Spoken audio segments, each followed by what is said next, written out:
Assalamualaikum warahmatullahi wabarakatuh. Salam sejahtera bagi kita semua. Bagaimana kabarnya? Sudah siap untuk UAS? Untuk mata kuliah perpajakan nanti soalnya esai. Kemudian sebelum masuk ke materi saya juga mau meminta maaf karena saya baru upload materi terakhir minggu ini karena satu dan lain hal. Oke, jadi materi terakhir dari perpajakan adalah amnesti pajak. Ini cuma sekedar mereview aja kejadian yang sudah lewat. Amnesti pajak ini terjadi di tahun 2016 sampai 2017. Jadi ini sifatnya review aja, bukan. Yang penting kalian tahu pernah ada amnesti pajak di Indonesia. Oke. Jadi menurut Direktorat Jenderal Pajak, ada banyak harta WNI yang tersebar di seluruh dunia. Misalnya kita berbicara tentang PPh Pasal 24,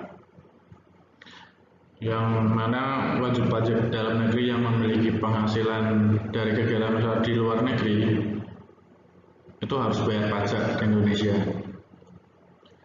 Nah, banyak sekali harta WNI yang tersebar di seluruh dunia dan tidak dimasukkan ke Indonesia. Maksudnya ada beberapa orang yang tidak mengakui mendapatkan penghasilan dari luar negeri atau menutup-nutupi mendapatkan penghasilan dari luar negeri. Nah, itu yang targetnya sebenarnya dari amnesti pajak. Hanya harapannya dengan adanya amnesti pajak, harta-harta tadi yang ada di luar negeri bisa masuk kembali ke Indonesia. Kenapa harus amnesti? Karena pada saat itu negara ini sedang membutuhkan banyak data untuk pembangunan yang inklusif.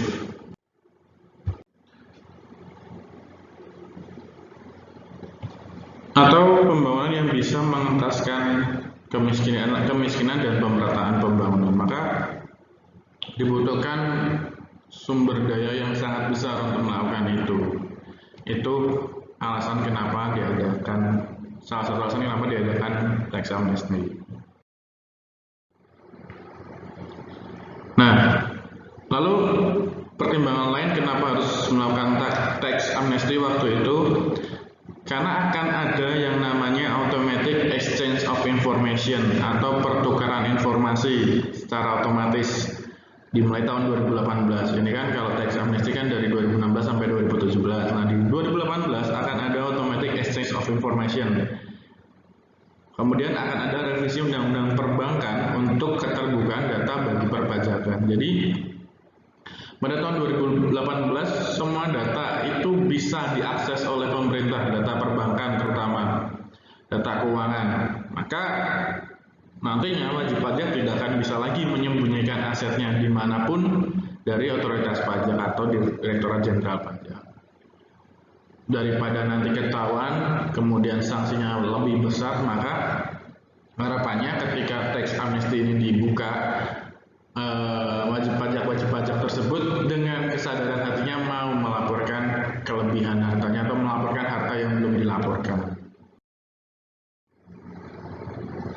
Nah, manfaat dan tujuan amnesti pajak yang pertama meningkatkan pertumbuhan ekonomi jelas melalui repatriasi yang ditandai dengan peningkatan likuiditas domestik, kemudian perbaikan nilai tukar rupiah, penurunan suku bunga, serta peningkatan investasi. Kemudian bagian dari reformasi perpajakan menuju sistem yang berkeadilan, serta perluasan basis data perpajakan. Kenapa perluasan basis data perpajakan?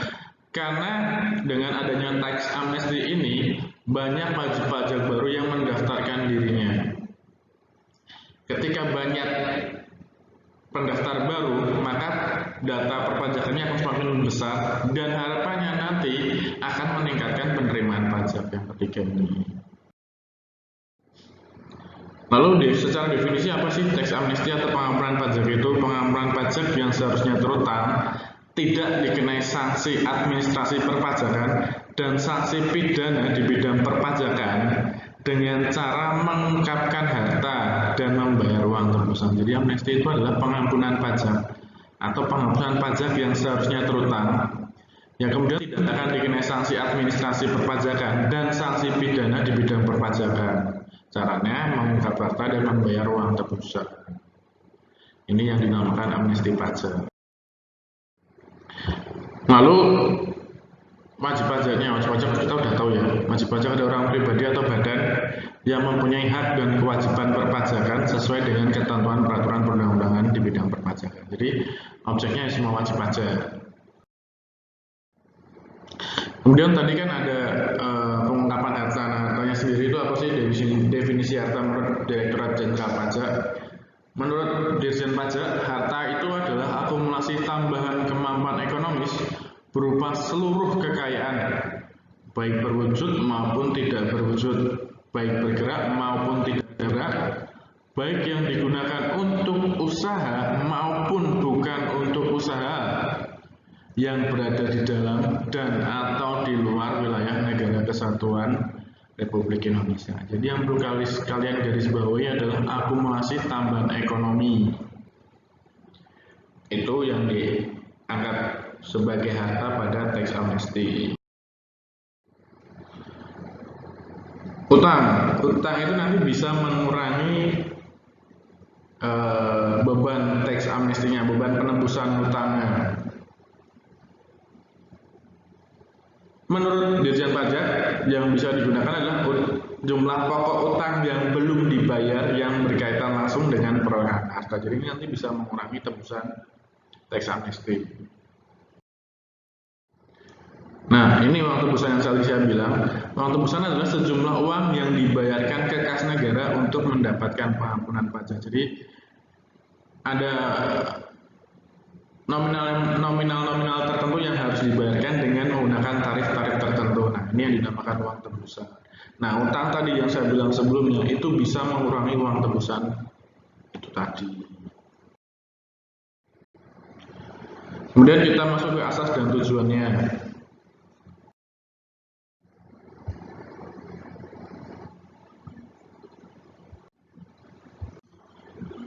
Ada 4 asas terkait pengampunan pajak. Yang pertama adalah kepastian hukum, di mana pada kepastian hukum ini pelaksanaan pengampunan pajak itu harus dapat mewujudkan ketertiban dalam masyarakat melalui jaminan kepastian hukum. Jadi kalau yang nggak fair ya didenda, kena sanksi. Kemudian asas yang kedua adalah keadilan, yaitu pelaksanaan pengampunan pajak menjunjung tinggi keseimbangan hak dan kewajiban dari setiap pihak yang terlibat. Jadi misalnya PPh pasal 21 semakin tinggi pendapatan ya semakin tinggi tarif pajaknya. Kemudian asas kemanfaatan, ya ini berarti bahwa seluruh pengaturan kebijakan pengampunan pajak bermanfaat bagi kepentingan negara, bangsa, dan masyarakat, khususnya dalam memajukan kesejahteraan umum. Ini asas kemanfaatan. Dan yang terakhir itu asas kepentingan nasional, di mana teks amnesti ini pelaksanaannya harus mengutamakan kepentingan bangsa, negara, masyarakat di atas kepentingan lainnya. Jadi kepentingan nasional itu menjadi yang tertinggi terkait dengan teks amnesti ini. Lalu tujuannya apa sih tujuan adanya teks amnesti ini? Yang pertama, mempercepat pertumbuhan ekonomi. Kenapa? Karena ada pengalihan harta. Pengalihan hartanya ini nanti di slide selanjutnya akan berbentuk investasi. Nah, itu akan mempercepat pertumbuhan ekonomi. Nanti akan berdampak terhadap peningkatan likuiditas domestik, perbaikan nilai tukar rupiah yang tadi disebutin di atas, penurunan suku bunga, dan peningkatan investasi. Kemudian yang kedua adalah mendorong reformasi perpajakan. Reformasi perpajakan ini akan menuju sistem perpajakan yang lebih berkeadilan serta perluasan basis data perpajakan yang lebih valid. Jadi akan lebih banyak database-nya, data wajib pajaknya akan lebih valid, komprehensif, dan terintegrasi. Data yang terakhir ketika wajib pajaknya sudah terdata dengan baik, dengan valid, komprehensif dan terintegritas, maka harapannya akan meningkatkan penerimaan pajak yang nantinya akan digunakan oleh pemerintah untuk pembiayaan pembangunan. Ini sesuai pada pasal 2 ayat 2. Kemudian subjek dan objek pajak, jelas sih subjeknya adalah setiap wajib pajak yang wajib menyampaikan SPT tahunan PPh berhak mendapatkan pengampunan pajak. Kecuali yang pertama, wajib pajak yang sedang dilakukan penyidikan dan berkas penyidikannya telah dinyatakan lengkap oleh kejaksaan. Yang kedua, masih dalam proses peradilan, dan yang ketiga sedang menjalani hukuman pidana. Kesemuanya ini terkait dengan tindak pidana di bidang perpajakan. Jadi kalau misalnya ada seorang wajib pajak yang sedang menjalani penyidikan terkait tindak pidana perpajakan, maka dia tidak diperkenankan menggunakan tax amnesty. Begitupun dengan yang sedang mengalami proses peradilan, apalagi yang sudah menjalani hukuman pidananya, maka mereka ini dikecualikan dari tax amnesty, tidak diperkenankan mengikuti tax amnesty.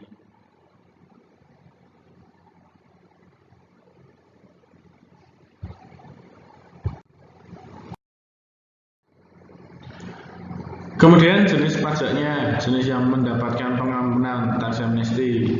Yang pertama pajak penghasilan atau PPh, yang kedua adalah PPNBM dan PPN.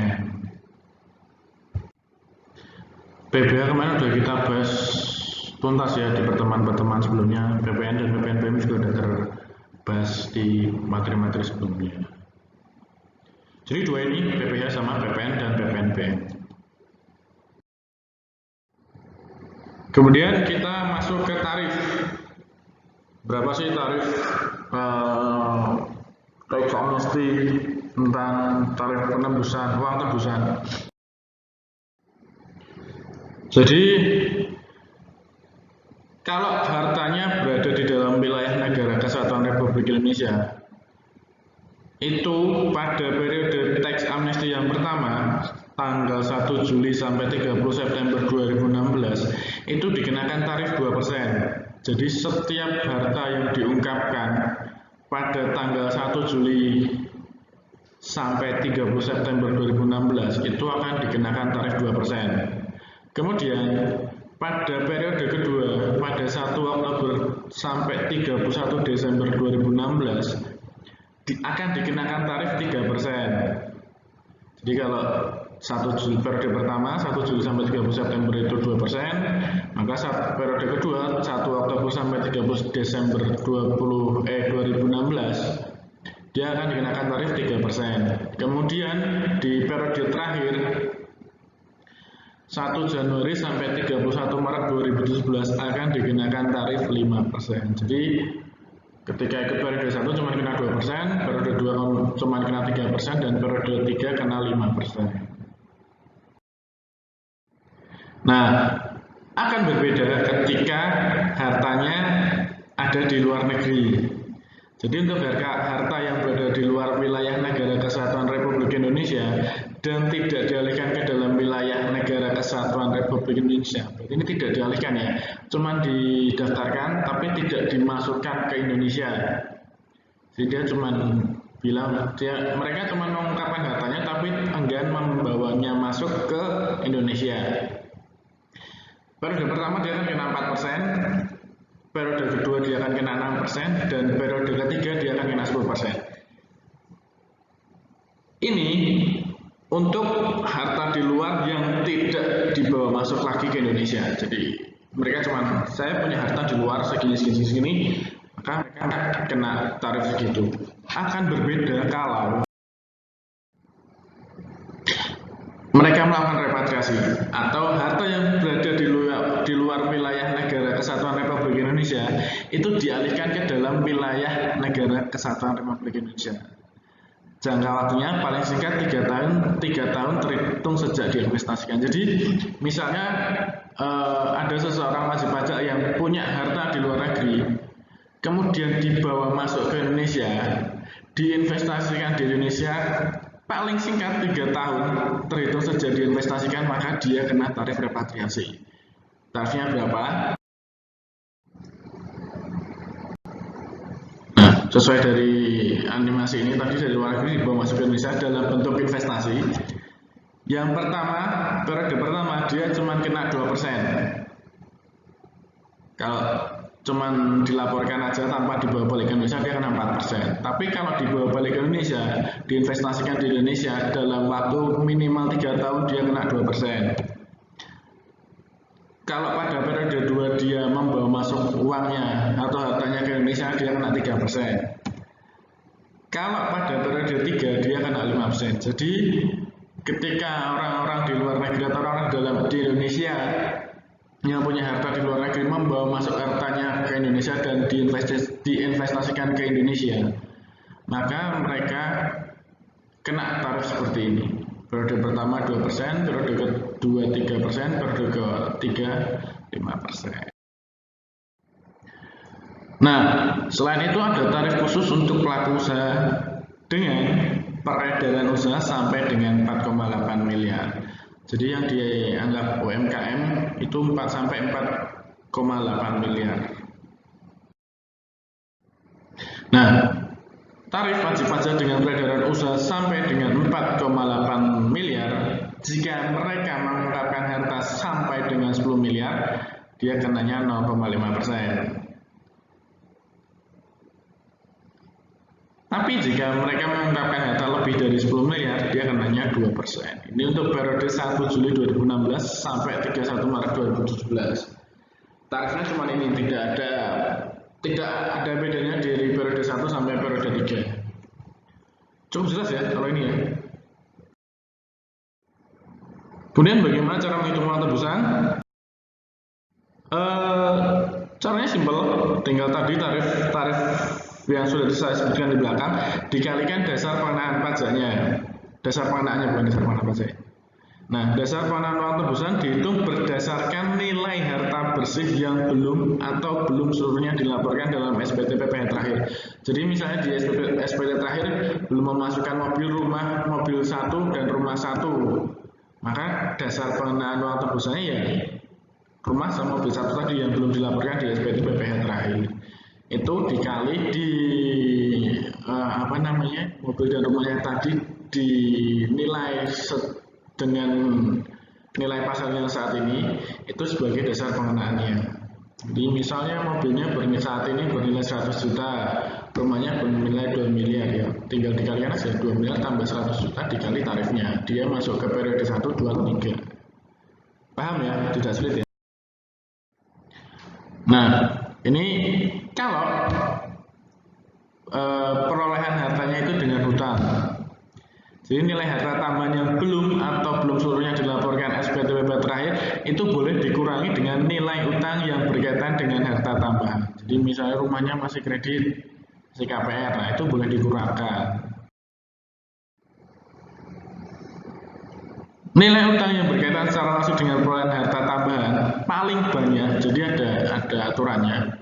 Paling banyak yang dapat diperhitungkan sebagai pengurang itu untuk orang pribadi cuma 50% dan untuk badan 75%. Jadi misalnya nilai utangnya itu 1 miliar ya, untuk orang pribadi cuma boleh 50% yang dikurangkan.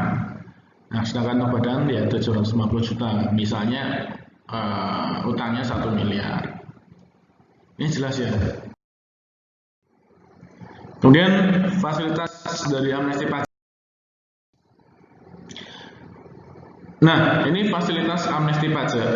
Yang pertama adalah penghapusan pajak terutang yang belum diterbitkan ketetapan, tidak akan dikenakan sanksi administrasi dan pidana sampai dengan akhir tahun pajak terakhir. Ini yang pertama. Yang kedua, Penghapusan sanksi administrasi berupa bunga atau denda sampai dengan akhir tahun pajak terakhir. Ini yang kedua.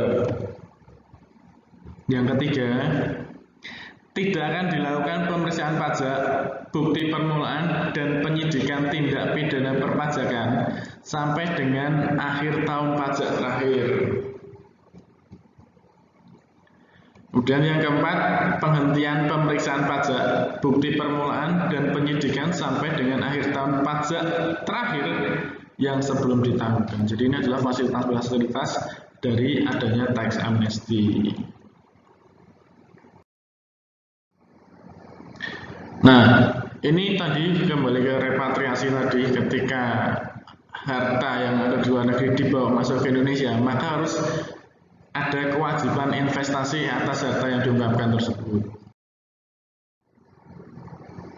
Instrumennya ada banyak, ada surat berharga negara Republik Indonesia, ada obligasi BUMN, ada obligasi lembaga pembiayaan milik pemerintah, ada investasi keuangan pada bank persepsi, ada obligasi perusahaan swasta yang OJK, ada juga investasi infrastruktur melalui kerjasama pemerintah dengan badan usaha, ada investasi sektorial berdasarkan prioritas yang ditentukan oleh pemerintah, dan ada juga bentuk investasi lain yang sah sesuai undang-undang. Yang perlu kalian garis bawahi adalah jangka investasinya paling singkat 3 tahun. Jadi kalau mereka mau membawa hartanya masuk ke Indonesia dan kemudian diinvestasikan, minimalnya harus diinvestasikan dalam waktu 3 tahun. Jadi misalnya setelah 3 tahun mau keluar, dibolehkan. Kemudian yang harus dilakukan adalah terkait laporan investasi, wajib pajak atau kuasa hukum yang ditunjuk harus menyampaikan laporan mengenai realisasi dan pengalihan pajak, penempatan harta yang tidak boleh dialihkan ke luar negeri ke Ditjen Pajak.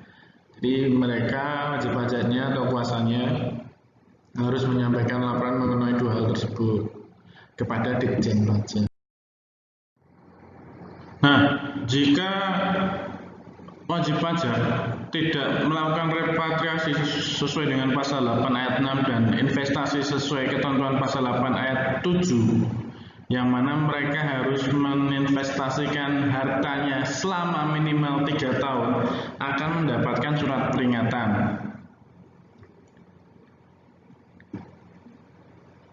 Kemudian mereka bisa memberikan surat tanggapan 14 hari kerja maksimal sejak dikirim. Jadi harus ada surat pernyataan akan menginvestasikan hartanya di Indonesia selama 3 tahun dan tidak boleh dicabut investasinya selama minimal 3 tahun tersebut. Kemudian apa sanksi administrasinya? Jadi apabila wajib pajak melanggar atau tidak sesuai dengan ketentuan terkait pasal 8 ayat 6 dan 7, harta yang dilaporkan dalam surat pernyataan harta, ketika mereka tidak menginvestasikan uangnya selama 3 tahun di Indonesia atau sebelum 3 tahun sudah dibawa keluar lagi, maka harta bersih tambahan tadi yang sudah dilaporkan diperlakukan sebagai penghasilan pada tahun pajak 2016 dan dikenakan tarif umum. Jadi misalnya mereka setuju untuk repatriasi tahun 2016, kemudian tahun 2017 sudah dicabut lagi investasinya, maka dia akan dianggap dikenakan tarif umum. Kalau repatriasi kan 2, 3, dan 5. Nah, berarti dia akan dikenakan tarif umum perpajakan yang berlaku di Indonesia. Kemudian uang tebusan yang sudah pernah dibayarkan itu bisa menjadi pengurang pajak yang belum dibayar tadi, yang dikenakan tarif umum kalau misalnya wajib pajaknya mencabut investasinya di Indonesia sebelum masa 3 tahun. Kemudian kita masuk ke perlakuan perpajakan. Jadi wajib pajak yang telah memperoleh surat keterangan dan membayar uang tebusan atas harta tidak bergerak berupa tanah dan atau bangunan atau harta berupa saham yang belum dibalik namakan atas nama wajib pajak setelah melakukan pelaporan harus melakukan pengalihan hak menjadi atas nama wajib pajak, menjadi nama wajib pajak. Ini harus dilakukan balik nama, karena biasanya modusnya adalah orang beli rumah dengan nama anaknya, nama orang lain, nama saudaranya, namanya siapa, itu untuk menghindari pajak. Nah, maka ketika sudah dilaporkan lagi harta tambahnya dilaporkan lagi ke Ditjen Pajak, maka harus dibalik namakan sesuai dengan nama pemilik harta tersebut, yaitu wajib pajaknya. Nah, ketika balik nama, maka dibebaskan dari pengenaan pajak penghasilan dalam hal permohonan pengalihan hak atau penandatanganan surat pernyataan oleh kedua belah pihak di hadapan notaris. Jadi di notarisnya dibebaskan free, yang menyatakan bahwa harta tersebut benar milik wajib pajak yang menyampaikan surat pernyataan. Dalam hal harta dimaksud belum dapat diajukan permohonan pengalihan hak dilakukan dalam jangka waktu paling lambat tanggal 31 Desember 2017. Jadi ketika sudah dilaporkan dan dibalik nama, maka dia akan dibebaskan dari permohonan pengalihan hak dan penandatanganan surat pernyataan di depan notaris. Kalau hartanya dalam bentuk saham, maka pengalihan hak atas harta tersebut dibebaskan dari pengenaan PPh dalam hal terdapat perjanjian pengalihan hak dalam jangka waktu paling lambat tanggal 31 Desember 2020. Lalu bagaimana kalau melebihi tanggal 31 Desember 2017? Maka harta tidak bergerak berupa tanah dan atau bangunan atau harta berupa saham tidak mengalihkan haknya sampai tanggal 31 Desember 2017 akan dikenakan tarif umum sesuai Undang-Undang PPh. Jadi jelas ya, kalau misalnya sebelum tanggal 31 Desember maka dibebaskan dari biaya-biaya tadi, kemudian kalau setelah 31 Desember tidak dilakukan maka akan dikenakan tarif umum. Sama kayak repatriasi tadi yang misalnya dicabut sebelum 3 tahun. Nah, wajib pajak itu tidak berhak atas yang pertama, kompensasi rugi fiskal dalam SPT sampai dengan akhir tahun pajak terakhir ke tahun pajak berikutnya. Kemudian yang kedua, kompensasi kelebihan pembayaran pajak dalam SPT atas PPh dan PPN-PPNBM untuk masa pajak pada akhir tahun pajak terakhir ke masa pajak berikutnya. Kemudian pengembalian kelebihan pajak, dan yang keempat pembetulan SPT PPh dan PPN atau PPNBM sampai dengan akhir tahun pajak terakhir.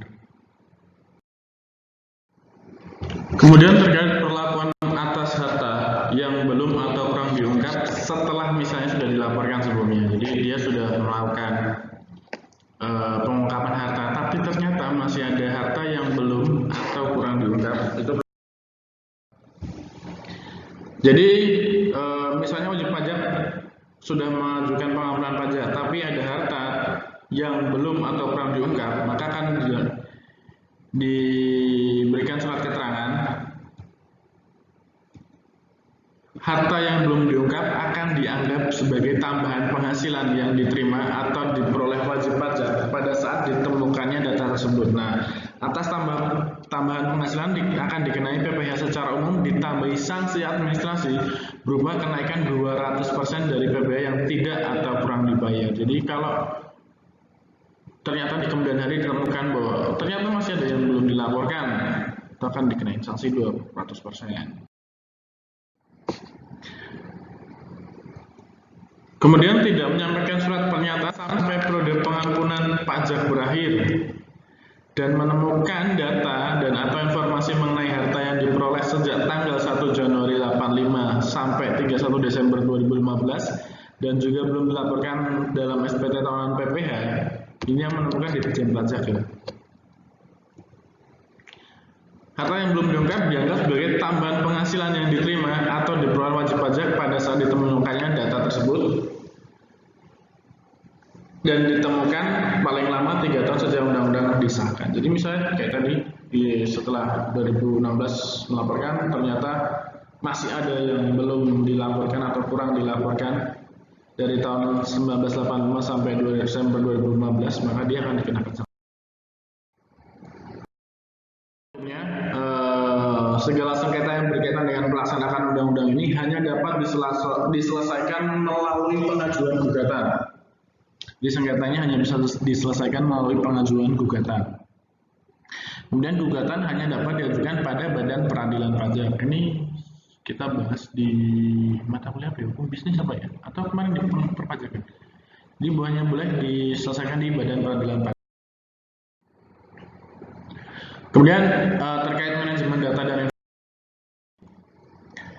data dan informasi yang bersumber dari surat pernyataan tidak dapat dijadikan sebagai dasar penyelidikan. Jadi misalnya kalian sudah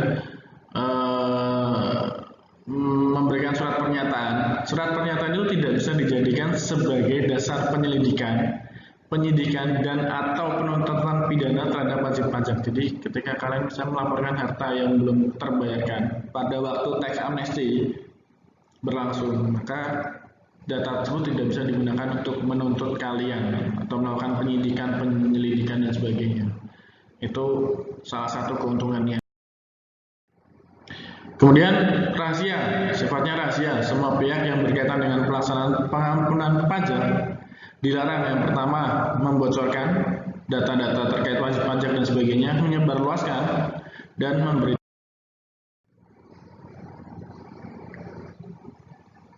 Kemudian data dan informasi yang disampaikan wajib pajak dalam rangka pengampunan pajak tidak dapat diminta oleh siapapun atau diberikan kepada pihak manapun berdasarkan peraturan perundang-undangan lain. Jadi benar-benar aman data perpajakannya terkait tax amnesty itu benar-benar aman dan dijamin keamanannya, kerahasiaannya. Kecuali atas persetujuan wajib pajak itu sendiri. Jadi kalau tidak atas persetujuan wajib pajak itu sendiri, semua datanya bersifat rahasia. Semua pihak yang berkaitan dengan pelaksanaan pengampunan pajak tidak dapat dilaporkan, digugat, dilakukan penyelidikan, dilakukan penyidikan, atau dituntut baik secara perdata maupun pidana. Jadi aman. Demikian materi amnesti pajak. Ini hanya sekedar pengetahuan buat kalian bahwa pada periode 2016 sampai 2017 pernah ada amnesti pajak di Indonesia. Kemudian untuk UAS, nanti soalnya esai, silahkan belajar dari PowerPoint yang sudah saya berikan di Skasa. Belajar yang rajin, kerjakan dengan baik, sehingga nanti nilai kalian bisa maksimal. Begitu kurang lebihnya saya mohon maaf. Wassalamualaikum warahmatullahi wabarakatuh.